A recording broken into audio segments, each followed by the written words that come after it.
Hello students, welcome to my channel doctor Jyoti physics lecture. आज का मेरा टॉपिक क्या है? क्वांटम मैकेनिक्स के जो मैं लेक्चर्स अपलोड कर रही हूँ उसी में हाइजेनबर्ग अनसर्टेनिटी प्रिंसिपल का जो है एक्सपेरिमेंटल वेरिफिकेशन है वो किससे किया? गामा रे माइक्रोस्कोप से। ओके, जैसे कि नेम सजेस्ट कर रहा है गामा रे, मीन्स इसमें हम गामा रेज यूज कर रहे हैं।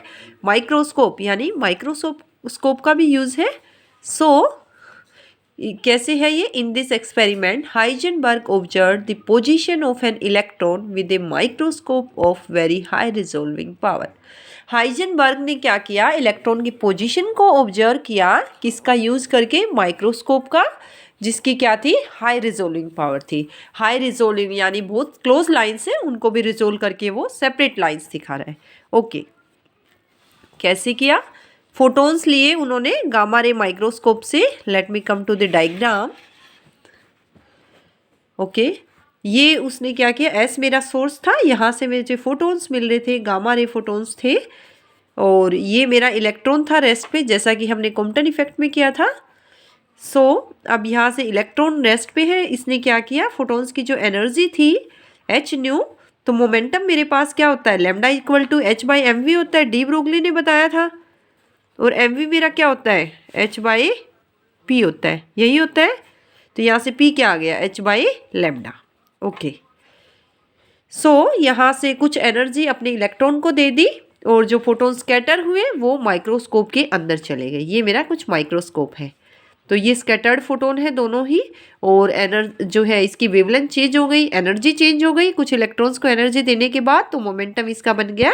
इनिशियली मेरे पास एच बाई लेमडा था, now it is H by lambda dash, H by lambda dash. तो लेमडा डैश किसकी वेवलेंथ हो गई? स्कैटर्ड फोटोन की। वर्ड्स में कैसे लिखेंगे इसको? photons from a gamma ray source S are allowed to collide with electrons as shown in figure।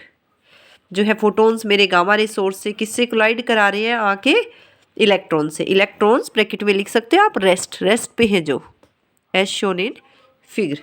Okay, scattered gamma ray photon will enter into the microscope. Microscope के अंदर क्या हुए? Photon scatter होने के बाद गई।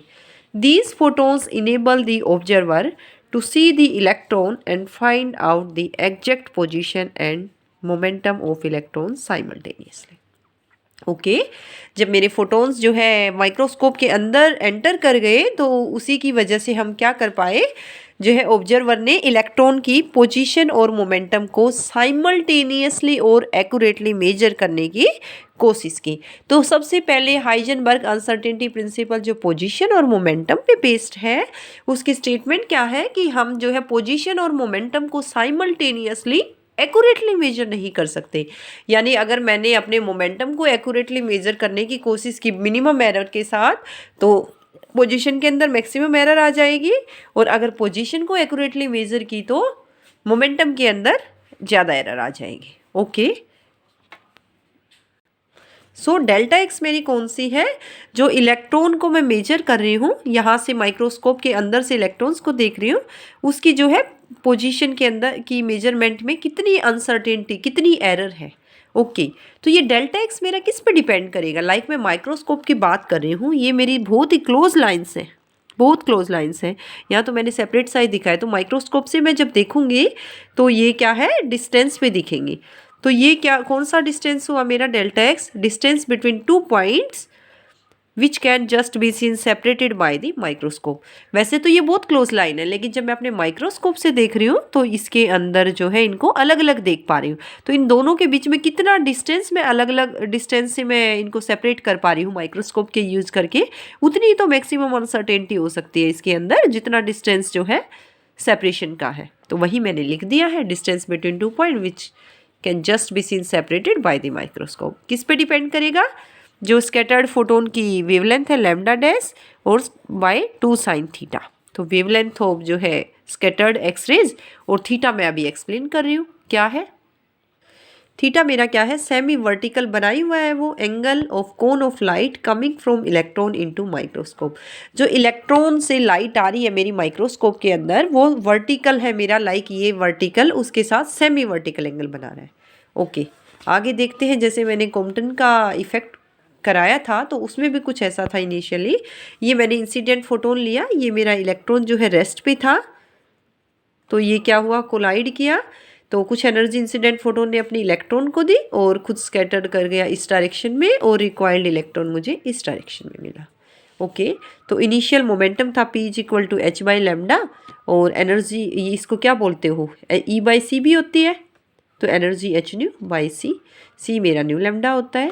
तो यहाँ से मेरी एनर्जी क्या हो गई, h/c, क्योंकि अब मेरी फ्रीक्वेंसी चेंज हो चुकी है, उसने कुछ एनर्जी इलेक्ट्रॉन को दे दी है, और ये एंगल दिखा दिया मैंने alpha, that is angle beta. So momentum of जो है इंसिडेंट एक्सरे फोटोन में देखना चाह रही हूँ, gamma ray photon sorry, P क्या होता है h/λ, और क्या होता है E/c भी होता है मेरा, यही होता है = Pc।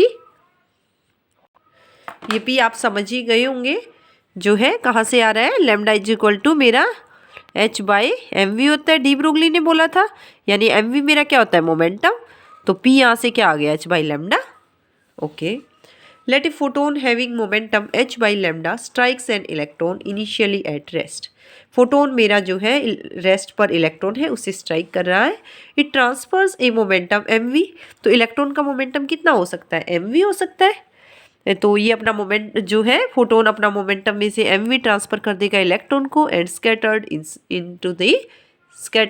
इनटू द माइक्रोस्कोप, और माइक्रोस्कोप के अंदर चला जाएगा। ओके, अब यहाँ से मैं law of conservation of linear momentum लगाऊंगी अलोंग एक्स एक्सिस। तो आप यहाँ से डायग्राम से देख सकते हैं, इनिशियली मेरा क्या है, फोटोन का h/c है, E/c होता है ये। ओके, अगर किसी को याद ना रहे तो मैं यहाँ पे भी बता रही हूँ, एनर्जी मेरी क्या होती है, h होती है फोटोन की, hc/λ मैं बोल सकती हूँ यहाँ से, और यहाँ से मेरे पास क्या हो रही है, जो है एनर्जी क्या, P क्या है मेरा h/λ, यानी h/λ को मैं क्या लिख सकती हूँ, P × c, यही तो है, = Pc। सो यहाँ से मेरे पास मोमेंटम आ गया जो है h/c, और जो है इलेक्ट्रॉन का रेस्ट पे है तो 0 हो गया एक्स एक्सिस के अलोंग। अब मैं जो है इधर बात करूँ स्कैटर्ड फोटोन की, तो h/c है मेरा ये स्कैटर्ड का, तो एक्स एक्सिस के अलोंग लूँगी, अल्फा एंगल है तो h/c कोस अल्फा। इसी तरह से रिक्वायर्ड इलेक्ट्रॉन का कंपोनेंट mv, ये एंगल बीटा है तो mv कोस बीटा, यही आएगा। ओके, तो इसको मैं लिख दे रही हूँ यहाँ पे, h/c + 0 ये इलेक्ट्रॉन का है, रेस्ट पे है, तो h/c cos alpha plus mv cos beta.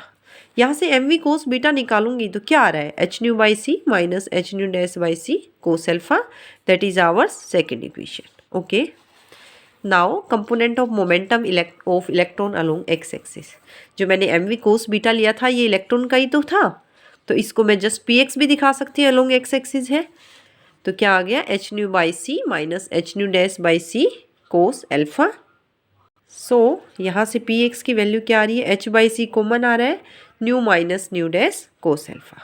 Okay, now microscope में जो मेरा एंगल बन रहा है अल्फा, तो कहाँ से कहाँ तक, कौन सी रेंज जा सकती है इसकी मैक्सिमम।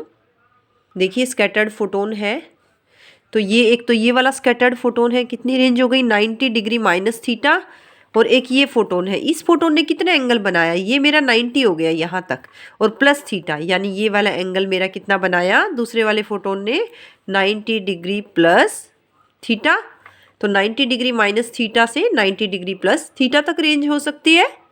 और यहाँ मैं इस डायग्राम को अल्फा से दिखा रही थी, तो अल्फा मेरा कहाँ से कहाँ रेंज होगा, limit of angle alpha inside the microscope ranges from 90 degree minus theta two 90 degree plus theta.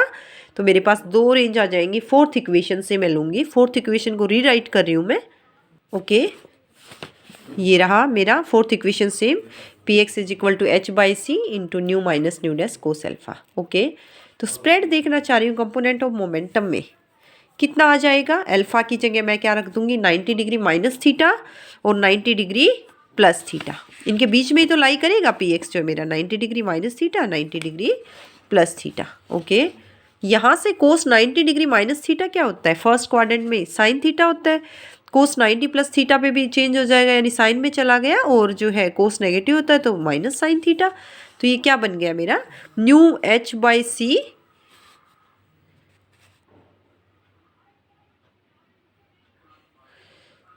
New minus nu dash sine theta, और पी एक्स नेक्स्ट लिमिट क्या हो गई, h by c nu minus nu dash cos 90 plus theta को क्या हो गया, minus sine theta, minus मेरा already था तो माइनस माइनस प्लस हो गया। Okay, now uncertainty in the measurement of momentum, तो क्या आ गया, दोनों का डिफरेंस ले लूँगी मैं, upper limit minus lower limit, इन्हीं के बीच में तो लाई करेगी। अनसर्टेनिटी मैक्सिमम कितना डिफरेंस आ सकता है, h by c nu plus जो है मेरा न्यू डैश साइन थीटा था minus h by c nu minus nu dash sine theta. तो आप देख रहे हो न्यू भी यहाँ पे है, ये माइनस है तो ये कैंसिल आउट हो जाएंगे, एच न्यू बाई सी से क्या बचा, h nu dash by c sine theta और माइनस माइनस प्लस होके twice of h by c nu dash sine theta. We know c is equal to nu lambda और nu dash lambda dash. तो इस relation से और सी में क्या relation आ रहा है, यहाँ से मैं देखूँ तो nu dash by c is equal to 1 by lambda dash. Okay, कुछ ऐसा ही आया हुआ है यहाँ पे, न्यू डैश बाई सी यानी 1 बाई लैम्डा डैश रख दिया मैंने, 2h by lambda dash sine theta that is equal to delta p x. Okay, अब जो है मैंने इनिशियली बताया था कितनी अनसर्टेनिटी आ सकती है इलेक्ट्रॉन की मेजरमेंट में, किस पे डिपेंड करेगा, स्कैटर्ड फोटोन की वेवलेंथ पे जो कि लैम्डा डैश है बाई 2 साइन थीटा पे, जिसको आप लिमिट ऑफ रिजोल्यूशन कह रहे थे, कितना जो है मेरा माइक्रोस्कोप के अंदर से रिजोल्यूशन हो सकती है इलेक्ट्रॉन की पोजीशन को मेजर करने में। डेल्टा पी एक्स आ चुका 2h by lambda dash sine theta. अब मुझे क्या मेजरमेंट जो है प्रोडक्ट लेनी है दोनों की, डेल्टा एक्स की भी डेल्टा पी एक्स की भी, दोनों को मल्टीप्लाई कर दो, lambda dash by 2 sine theta into 2h by lambda dash sine theta, lambda dash से लैम्डा डैश साइन थीटा से साइन थीटा, 2 से 2 क्या आ गया, h आ गया। तो दोनों की प्रोडक्ट किस ऑर्डर की आ रही है, प्लैंक कांस्टेंट की।